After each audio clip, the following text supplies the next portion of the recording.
Welcome to my Days of Our Lives official channel. I hope everyone is having a wonderful day. Before we begin, please hit the subscribe button and give this video a thumbs up. Lucas gets the upper hand on Goldman. At the bistro, Stefan saluted Teresa at her table. He remarked that it had been a while since he'd seen her and wondered what brought her to the eatery. Teresa raised a glass and pronounced that she was having a celebratory mocktail after moving into the Kiriaki's manse, or fireside, as she called it. She gasconaded about the size of her and Alex's living diggings, and the number of retainers who attended to them. Teresa made a crack about Stefan's proverbial tableware ladle. She sarcastically asked why he was running this veritably popular eatery as she glanced around the empty dining room. Stefan admitted that effects had been slow, especially since he'd lost his director. When Teresa made a comment about a new director, a smiling Stefan looked at Teresa with interest. Stefan showed Teresa a job announcement he drafted. Teresa said it was okay but knocked the lack of personalization in job quests. Stefan agreed that socialization was important and asked Teresa if she happened to know anyone perfect for the job. Teresa suggested Stefan hire Stephanie for public relations. Stefan said he'd worked with Stephanie before, but he demanded someone on point. Stefan questioned Teresa about her involvement with the Brady family eatery dynasty. Teresa joked that she was a member of the Brady family who visited the cantina. Stefan affirmed that it was good enough for him and said he believed the job announcement had been made especially for her. While Teresa was flattered, she remonstrated that she was in a relationship with Alex. Stefan scowled and finished the study for Teresa. She did not need to work because she'd soon be rich. Stefan did wonder how Teresa would fill her time. She suspected about music assignments, levy work, or trip before admitting that being rich might be terribly boring. For the time being, however, she wanted to keep her options open and her time free. At the De Mera manse, Kristen and Alex enjoyed each other's company in bed. Between kisses, Kristen asked Alex if he'd gone straight to her bed from Teresa's bed. Alex did not deny the imputation but tried to conciliate Kristen by undoing her a choker. He claimed the jewelry had reminded him of her. Kristen said she'd award Alex and threw the robes over them as she continued kissing him passionately. Latterly, Alex ignored a communication on his phone that he assumed was from Maggie inquiring about his presence at work. Kristen encouraged him to go to Titan because her family E.J. was always on the lookout for a vulnerability in the company. Alex assured her J. wouldn't get anywhere near Titan as long as I am in charge. When the phone intruded them again, Alex glanced at the communication and jumped up, blurting he was late for an appointment. He moaned and reluctantly left to get dressed, while Kristen held her new choker and chortled. Downward at the De Mera manse, E.J. gabbled with Jude, who was in his crib. He assured the boy that he'd get used to his new family and rude that the little bone had spent all night crying every hour on the hour. E.J. remarked that he was no longer using Jude's name because he intended on renaming the boy Commodity further suitable. When Kristen and Alex surfaced from upstairs, she made a crack about E.J.'s new fetish after she observed him clinging a toy. Perplexed, E.J. asked Kristen if she had time to meet his son. Alex kissed Kristen farewell, coolly saluted E.J., and left for his appointment. Kristen approached the crib and remarked that she had allowed. She heard a baby crying the night ahead. E.J. admitted the boy had endured a rough night and asked Kristen to sit down because he'd a long story to tell her. After E.J. filled her in on Jude, a shocked Kristen called Sloane pure wrong.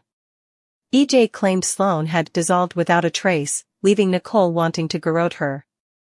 While Kristen understood the undead baby part after her own experience with Rachel, she had a harder time believing that Sloane had not had any help. Got rattled and claimed that he was only going by what he'd been told. He assured Kristen that both he and the police were on Sloane's trail. Kristen was regaled at the study of the Salem police negotiating anything useful. She also poked and bothered E.J. about losing his magic touch, given his lack of progress in chancing Clyde. Kristen concurred with E.J. had endured an important week and expressed happiness for him since he'd his son back. She said she was sorry for his loss of Fed.A. Job. J pledged that Paulina would lament making an adversary of him. Kristen supposed fate. J had designs on Paulina's job, but she was curious as to why. J allowed. Getting mayor wouldn't present a conflict of interest with his duties at Demera. J brushed off the concern and confidently asserted that the mayor makes the rules, and I love to make rules.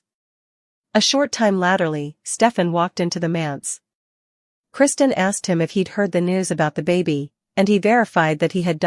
J and Stefan were dismissive of each other. Kristen excused herself and Stefan, as she wanted to bandy commodity with her family. With a distrustful look, J watched them go. In her office, Marlena checked in with Roman over the phone. They talked about Eric, and Marlena expressed her gratefulness that Roman was supporting their son. After she ended the call, Marlena peered at a picture of Jude on her office and soughed. She called the situation so heartbreaking. Shortly later, Alex arrived at Marlena's office. He apologized for being late and claimed he'd been busy with work. Marlena asked if he wanted to talk about commodity specific. Alex began rambling about his sweats, to put his playboy ways behind him. He verified he was back with Teresa, which Marlena had formerly heard from Tate. Alex also admitted he was also seeing Kristen. Marlena looked perturbed as Alex continued to talk about preferring seeing both women at the same time because variety is the spice of life. After Marlena's inquiry about how he felt about the situation, Alex commended that he believed Kristen was with him for the physical aspect of their relationship, while Teresa was with him for the plutocrat. He complained that women had been throwing themselves at him further than usual since he'd gotten his heritage. Marlena gave a slightly disapproving look and made a couple of sardonic reflections as Alex pressed on with his belief that utmost women were after plutocrat. When Marlena pressed Alex about why he'd asked Teresa to move in with him, he justified that he was doing her a favor. Marlena suggested that Alex might be leading Teresa on about his position of commitment to her.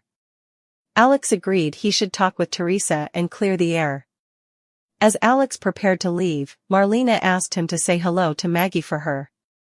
Alex took the citation of Maggie's name as an occasion to rant about Maggie's involvement with Constantine. Marlena admitted she wasn't an addict of the man, and she requested that Alex keep an eye on Maggie. He promised her he'd and left after cataloging an appointment with Marlena for the following week. Following Alex's departure, Marlena called Roman again. They agreed Eric would need his family now further than ever, since Eric had lost his son. Alex encountered Teresa in Horton Town Square. He explained that he wanted to be honest with her and confessed that he was still seeing Kristen. Alex also let Teresa know that he wasn't ready for a commitment. Taken suddenly, Teresa plastered on a smile, claimed she'd enjoy not being bound by a commitment, and asked Alex to clarify that they were in an open relationship. He hesitantly agreed but looked baffled when Teresa ambled off. In the Montana hostel room, Ava stirred in bed. She turned over and was startled to find Lucas asleep beside her. When she raised up, Harris was at the office and on the laptop. He blazoned that they had a break on Clyde. Harris verified that his ISA connections had successfully cracked the law in Clyde's book and linked Clyde's major dealers. Harris revealed that 3 of the linked dealers lived hard, and he was confident one of those dirtbags would lead them to Clyde. Ava baffled when Harris suggested she stay behind while he tracked down Clyde. She raged that she hadn't come all this way to sit on my burrow. The two continued to dispute as Lucas awoke in the background. Latterly, after Harris had left,